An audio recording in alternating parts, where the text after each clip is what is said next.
Hello दोस्तों, स्वागत है आप सभी का डीएमआर स्टडी पॉइंट पर।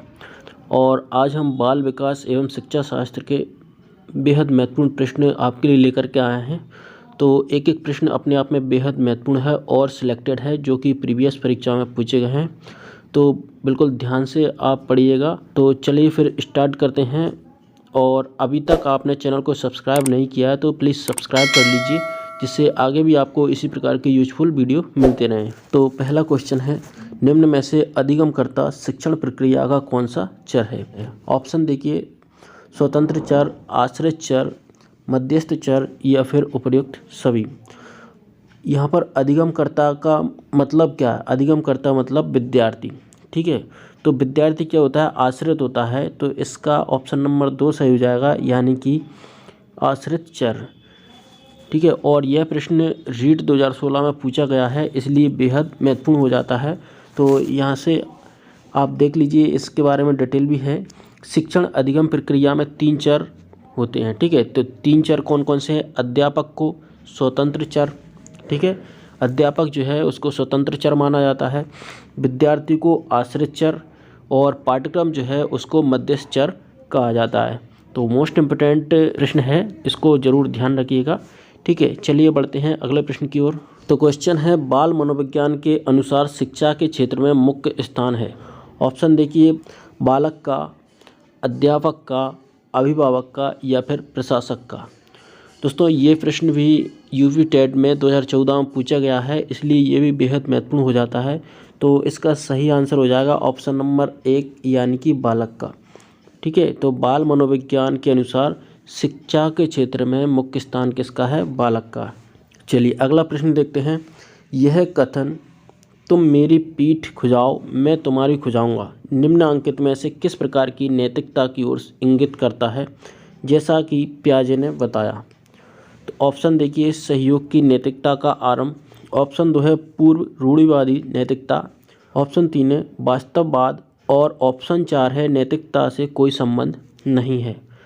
तो इसका सही आंसर हो जाएगा ऑप्शन नंबर 1, यानी कि सहयोग की नैतिकता का आरंभ। चलिए अगला प्रश्न देखते हैं। निम्नलिखित में से कौन सा आयु समूह परवर्ती बाल्यावस्था श्रेणी के अंतर्गत आता है? तो ऑप्शन है 18 से 24 वर्ष, जन्म से 6 वर्ष, 6 से 11 वर्ष या फिर 11 से 18 वर्ष। तो इसका सही आंसर हो जाएगा ऑप्शन नंबर 3, यानी कि 6 से 11 वर्ष। तो 6 से 11 वर्ष की जो आयु है वो परवर्ती बाल्यावस्था श्रेणी के अंतर्गत आती है, ठीक है, ध्यान रखिएगा। चलिए क्वेश्चन 5 है, शैशवावस्था की विशेषता नहीं है। ऑप्शन है शारीरिक विकास की तीव्रता। ऑप्शन 2 है दूसरों पर निर्भरता, नैतिकता का होना। और अगला ऑप्शन है मानसिक विकास में तीव्रता। तो इसका सही आंसर हो जाएगा ऑप्शन नंबर 3, यानी कि नैतिकता का होना। तो शैशवावस्था की विशेषता क्या नहीं है? नैतिकता का होना। और शेष जो हैं शैशवावस्था की विशेषता हैं, जैसे कि शारीरिक विकास की तीव्रता, पहला वाला।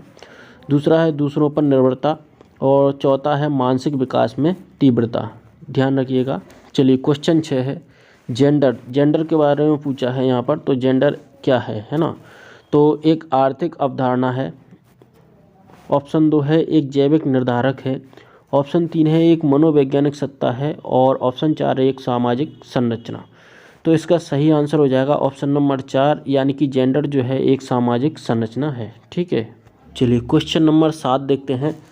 निम्नलिखित में से कौन प्राथमिक सामाजिकरण माध्यम है? ऑप्शन देखिए, पहला है मीडिया। ऑप्शन 2 है परिवार। ऑप्शन 3 है विद्यालय। और ऑप्शन 4 है सरकार। तो यह क्वेश्चन भी बेहद महत्वपूर्ण है, क्योंकि आप यहाँ पर देख सकते हैं ये सीटेट जुलाई 2019 में आया हुआ प्रश्न है। और इसका सही आंसर हो जाएगा ऑप्शन नंबर 2, यानी कि परिवार जो है प्राथमिक समाजीकरण का माध्यम है, ध्यान रखिएगा। इम्पोर्टेंट प्रश्न है, आने की संभावना है। अगला क्वेश्चन है, निम्नलिखित में से कौन बच्चे के सामाजीकरण में एक महत्वपूर्ण भूमिका अदा करते हैं? ऑप्शन देखिए, ऑप्शन नंबर 1 है मीडिया। ऑप्शन 2 है विद्यालय। ऑप्शन 3 है परिवार। और ऑप्शन 4 है पास पड़ोस, ठीक है। तो यहाँ पर जो ऑप्शन दिए हैं, तो ये सभी ऑप्शन जो हैं बच्चे के सामाजिकरण में महत्वपूर्ण भूमिका अदा करते हैं। तो इसका सही आंसर हो जाएगा ऑप्शन नंबर 1 यानी कि 1, 2, 3, 4। तो जो चारों ऑप्शन हैं ये सही हैं। ठीक है, चलिए प्रश्न नंबर 9 है, चालक विकास की दर में व्यक्तिगत विविधताएं होती हैं, फिर भी चालक विकास का क्रम खालिस्तान से खालिस्तान तक है। तो यहाँ पर आपको बताना है इन ऑप्शनों में से ये खालिस्तान के स्थान पर क्या आना है। ठीक है, ऑप्शन देखिए, परिष्कृत यानी कि सूक्ष्म चालक विकास और अपरिष्कृत यानी कि स्थूल चालक विकास। अगला है शीर्षगामी अधोगामी, अधोगामी शीर्षगामी। अगला ऑप्शन है अपरिष्कृत यानी कि स्थूल चालक विकास और परिष्कृत सूक्ष्म चालक विकास। तो इसका सही आंसर हो जाएगा ऑप्शन नंबर 4। चलिए प्रश्न नंबर 10 है, पियाजे के अनुसार संज्ञानात्मक विकास की तृतीय अवस्था निम्न में से कौन सी है। ऑप्शन देखिए, औपचारिक संक्रिय अवस्था, ऑप्शन 2 है पूर्व संक्रिय अवस्था, ऑप्शन 3 है मूर्त संक्रिय अवस्था और ऑप्शन 4 है संवेदनात्मक गामक अवस्था। दोस्तों यह भी महत्वपूर्ण प्रश्न है जो कि यूपी टेट 2018 में पूछा गया है। तो इसका सही आंसर हो जाएगा ऑप्शन नंबर 3 यानी कि मूर्त संक्रिय अवस्था। तो पियाजे जो हैं इनके अनुसार संज्ञानात्मक विकास की तृतीय अवस्था है मूर्त संक्रिय अवस्था, ध्यान रखिएगा। प्रश्न 11 देखते हैं, निम्न में से कौन सी शिक्षा मनोविज्ञान की सर्वाधिक व्यक्तिनिष्ठ विधि है। ऑप्शन है अंतर्दर्शन, ऑप्शन 2 है बहिर्दर्शन, ऑप्शन 3 है अवलोकन और ऑप्शन 4 है प्रयोगीकरण। तो इसका सही आंसर हो जाएगा ऑप्शन नंबर 1 यानी कि अंतर्दर्शन। तो शिक्षा मनोविज्ञान की सर्वाधिक व्यक्तिनिष्ठ विधि है अंतर्दर्शन। तो दोस्तों आज के वीडियो में इतना ही, मिलते हैं अगले वीडियो में। तो अगर आपको वीडियो अच्छा लगा है तो उसको लाइक करें, शेयर करें, साथ ही चैनल को सब्सक्राइब कर लें जिससे आगे भी आपको इसी प्रकार के यूज़फुल वीडियो मिलते रहें।